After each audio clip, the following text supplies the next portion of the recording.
This is Chemical Processes for Micro and Nano Fabrication. I'm Chris Mack, and this is our first lecture on the topic of lithography. Our reading is Chapter 7 by our textbook by Campbell. Now, lithography. Lithography is my specialty. That's what I've spent the last 30 years working on. Hard to believe. But nonetheless, that's true. And I'm going to be spending quite a bit of time on lithography for a variety of reasons, which we'll get into, mostly in this first lecture. To begin, what is lithography? The word lithography was coined by a guy named Sennefelder over 200 years ago. He invented a process for printing that he called lithography. The word literally means writing on stones, and his technique was to write on a porous slab of stone using a grease pencil or some oil-based ink. Then use a water-based ink that would be absorbed by the stone but stand up on the grease writings or drawings, and as a result you could put some ink on the stone, put a piece of paper on it, and transfer the pattern onto the print. And so this was a way of reproducing or making large quantities of prints and posters. The very first technique for mass producing artwork. It became immensely popular and in fact immensely important in the propagation of information. I wouldn't necessarily compare it to Gutenberg's invention of removable type, but it's along the same lines as that. And this word lithography, generally in the non-technical world, refers to this method of print and poster making. But we use the same word in semiconductor manufacturing. And when we use it, we mean something a little bit different. We mean the printing technology that's used to mass produce chips. Chips like microprocessors, memory, flash, all the stuff we've been talking about in this class.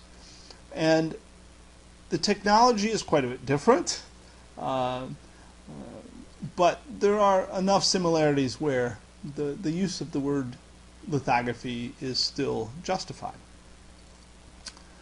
The word comes from lithos, meaning stone, and graphia, meaning to write. It literally means writing on stones, but the way we use it in lithography is a printing technique that's used to print three-dimensional relief images onto some substrate. The substrate, in this case, is a silicon wafer, and that's the stone that we're printing on, and we're writing on the stone. We're writing on the silicon wafer.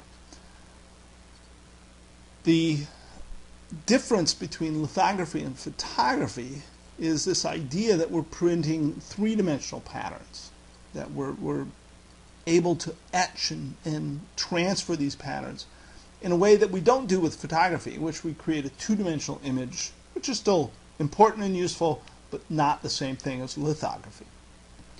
But what makes lithography for chip making so different than other lithographies is because we use it to mass produce incredibly small things. And we cannot forget that what we're talking about here is mass production. And mass production in chip making is bigger than any mass production in the world. All right, granted, we're making stones, we're making chips the size of our thumbnails. Right? So you'd say, well, that's not very big, but we make a lot of these chips, and every chip has billions of transistors on them. And the number of transistors made in our industry per year exceeds the number of printed letters in all of the books and newspapers and other printed material in the world. Some people made an estimate, I don't know how they did it, but some people made an estimate that said there's more transistors made every year than drops of rain that fall on the earth. I'm not sure if that's true or not, but I've heard that said. The thing about lithography in our business that's so unique is the mass production quality of it. So I'm seem to be saying something about lithography that's special. We've talked about deposition, we've talked about etch, we've talked about ion implantation, we've talked about oxidation, we've talked about diffusion, we've talked about lots of process steps, all of which are required for making a chip. What's so different about lithography? What's so important about lithography? Well, here's one thing. Lithography accounts for about half of the cost of making a chip today. Now, it depends on the chip. For microprocessors and other logic chips, that's about true. For memory, it's maybe a little less than 50% of the cost of making a chip. But it's huge compared to any other process step. That's the first thing. Granted, anything that makes up half the cost of making something is a pretty important process step. But the other aspect of lithography that makes it important is its importance as a gating technology. Our ability to advance semiconductor technology to newer and newer levels of integration, of increasing numbers of transistors per chip, increasing performance of the transistors that we do make. Moore's Law. Moore's Law has typically been gated by advances in lithography. It takes advances in all fields in semiconductor manufacturing to improve on chip making. But the rate at which we advance, the rate at which we move from node to node, that we create new technologies, is limited by how fast we can improve lithography. At least that's been the case so far.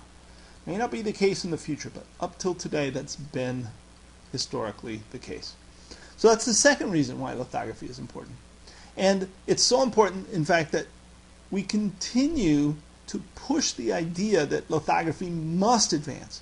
We must invest large sums of money at universities, governments, and chip companies around the world to move lithography forward. Otherwise, the fear, I don't think it's necessarily justified, but the fear is without advances in lithography, Moore's Law will not keep going.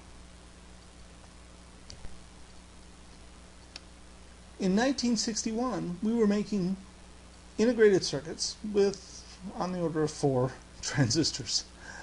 This is maybe the first transistor made, I think 61 or 62 from Fairchild Semiconductor.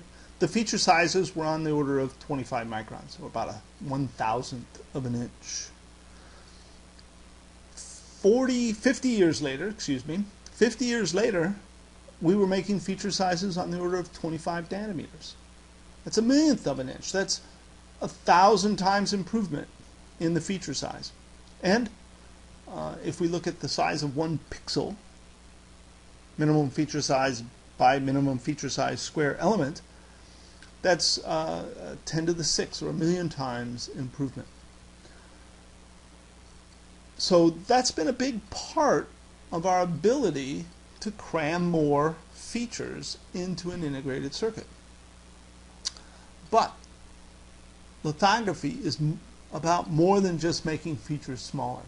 It's about making features smaller without increasing the cost of the chip. Here's the remarkable thing. 2011, this chip with 1 billion transistors on it or something like that. 25 nanometer feature sizes. Compared to this chip, 4 transistors, 25 micron feature sizes. Cost about the same amount of money to make these 2 chips. Really quite remarkable. Right? Especially, you include inflation in here, maybe this one's in fact cheaper than this one.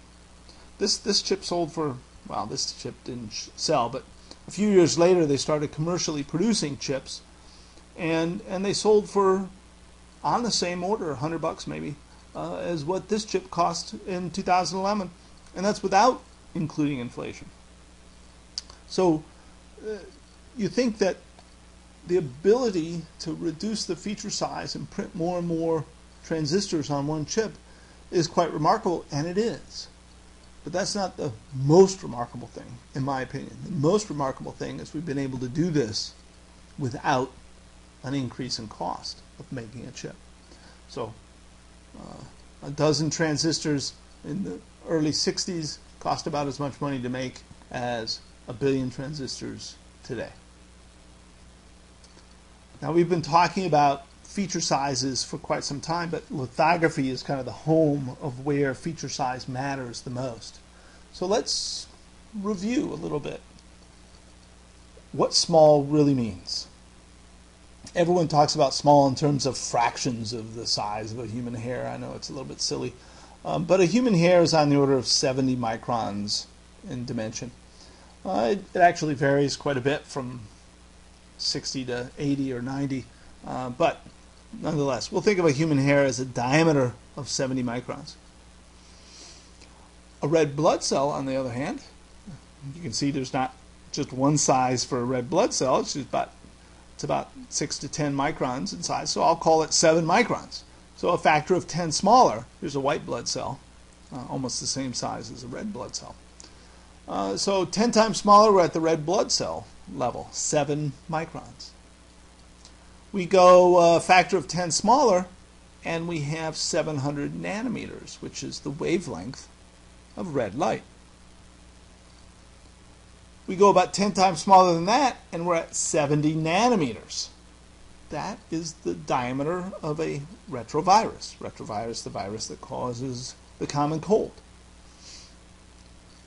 Where are we at in semiconductor manufacturing today? Well, in logic manufacturing, here's an Intel FinFET process introduced in 2011, 40 nanometer feature sizes. So quite a bit smaller than the retrovirus. And the best flash chips in the world have 20 nanometer feature sizes on them. So things like red blood cells and human hairs, well, they're huge compared to the feature sizes that we're printing in lithography today. And we do that, by the way, 20 nanometer feature size. A billion of them, 10 billion of them, 100 billion of these features for pennies is what it costs to do the lithography. So the cost has to be a big part of mass production. Now, that's a little bit of motivation. Why is lithography important? It has to do with printing small features, but also printing them for a low cost. Now, let's get into the technology. And as part of this introduction to lithography, let's look at a simple subtractive patterning operation. We've talked about all the other steps required. Now let's talk about lithography. Subtractive patterning goes something like this. We deposit a film. The example I'll show, let's suppose we deposit polysilicon on the wafer. Then we're going to do a lithography step. That involves depositing a layer of photoresist on top of the polysilicon, exposing the photoresist to a pattern, and then developing the exposed regions to actually create that pattern in the resist. Then we use this photoresist as an etch mask. It's the material that prevents etching underneath it, and we'll plasma etch this pattern into the polysilicon. When we're done with the etching, we strip away the resist. We're done with it. Its usefulness is over. And we now have the pattern that we've created in the film that we've deposited. If we repeat this process 20 to 60 times with lots of different layers and lots of different patterns, we can make a chip. Of course, we add implantation and diffusion and all kinds of other steps as well. But the patterning is a big part of all the things that we do. Let's take a look. We deposit our polysilicon. Then we put a layer of photoresist on top of that. We bring in a photomask, which has the pattern we want to expose, and we expose through that photomask, creating exposed regions in the photoresist. After we are done exposing, we develop. The development, in this case, eats away all the exposed part of the photoresist, and we put it in the etcher to etch away the part of the material, the polysilicon, not covered by resist. We strip away the resist, and look, we've got a pattern in the polysilicon that matches the pattern we had on our photomask. That's lithography. And that's what we'll be talking about in our next series of lectures. The basics of lithography: we need a lithography system with a number of ingredients. First, we need a master pattern that we're going to reproduce on the wafer called a photomask. We first make the photomask in a whole separate process, and once we've made that photomask, once we've made that photomask, it has the pattern that we're going to repeatedly print over and over and over again onto the wafer. We also need a photosensitive film that we're going to coat the wafer with. This is called a photoresist. We put this photosensitive film on every wafer that we're going to print using this photomask. Then we need a camera that can image that photomask onto the photoresist.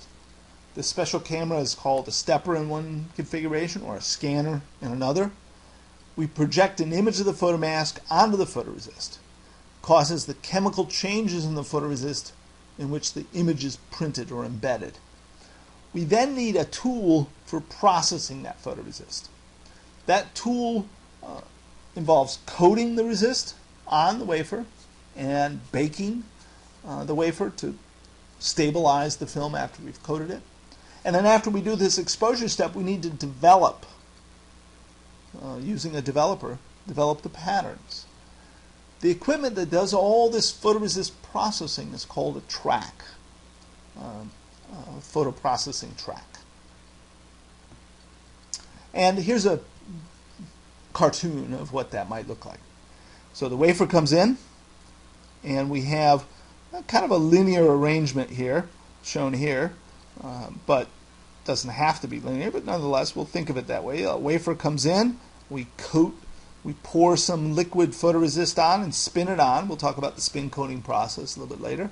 We coat it on and form a film, but we have to bake that film in a step called the pre-bake or the soft bake to evaporate the solvents in that film and create a nice stable film of photoresist on our wafer. The wafer then automatically goes into the exposure tool, the camera. This exposure tool has a light source and an illumination system to illuminate the photomask. The photomask is a glass plate with all the patterns on it that we're trying to print on our wafer. We illuminate this mask, and we have a lens called the objective lens that projects an image of this mask onto the wafer. It doesn't expose the entire wafer at once. We don't have lenses big enough to do that. So we expose some small region called an exposure field at one time. Then we move the wafer underneath, either by stepping or scanning this wafer, and eventually expose the entire wafer with multiple copies of the photomask.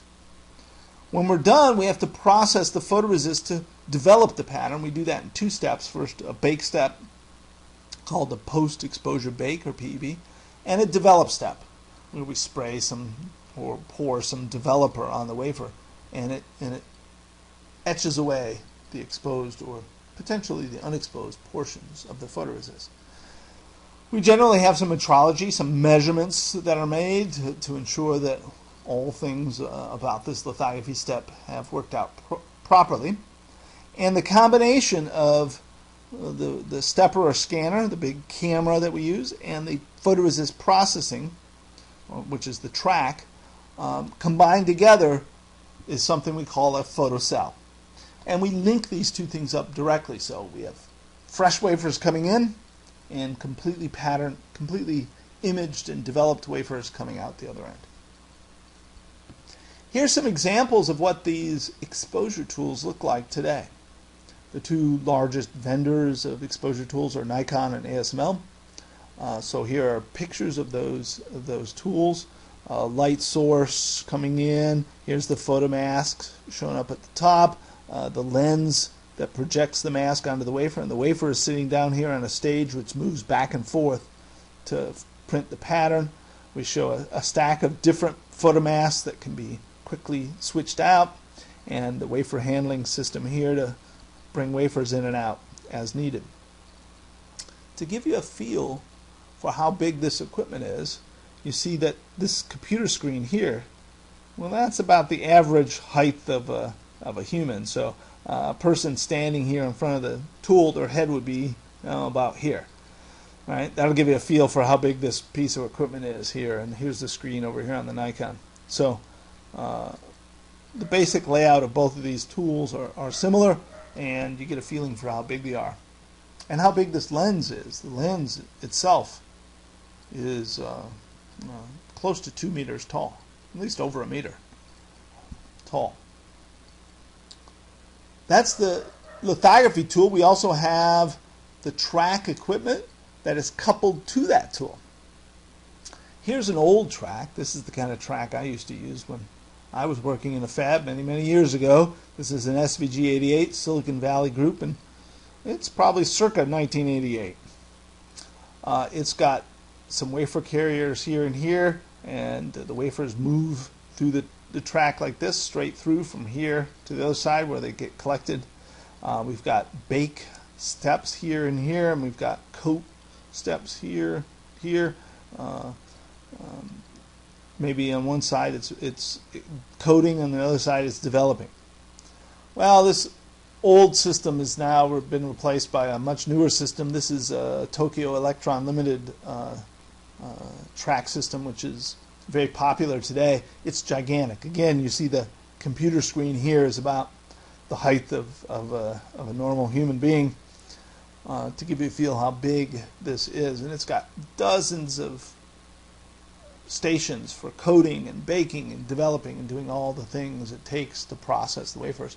And this is connected directly to the stepper so that the wafers go in and out seamlessly without any human involvement. Well, we're going to talk about all these steps in a lot more detail in the weeks to follow. But as our introduction, let's take a look at what we've learned so far. First, give me 2 important reasons why lithography is one of the most critical technologies in semiconductor manufacturing. What are the basic steps in a lithography sequence? And finally, what are the ingredients, the tools, and the materials that are required for a lithography process? Well, that's our very brief introduction. Next time we'll go into much more detail about the specific steps in the lithography process. Till then.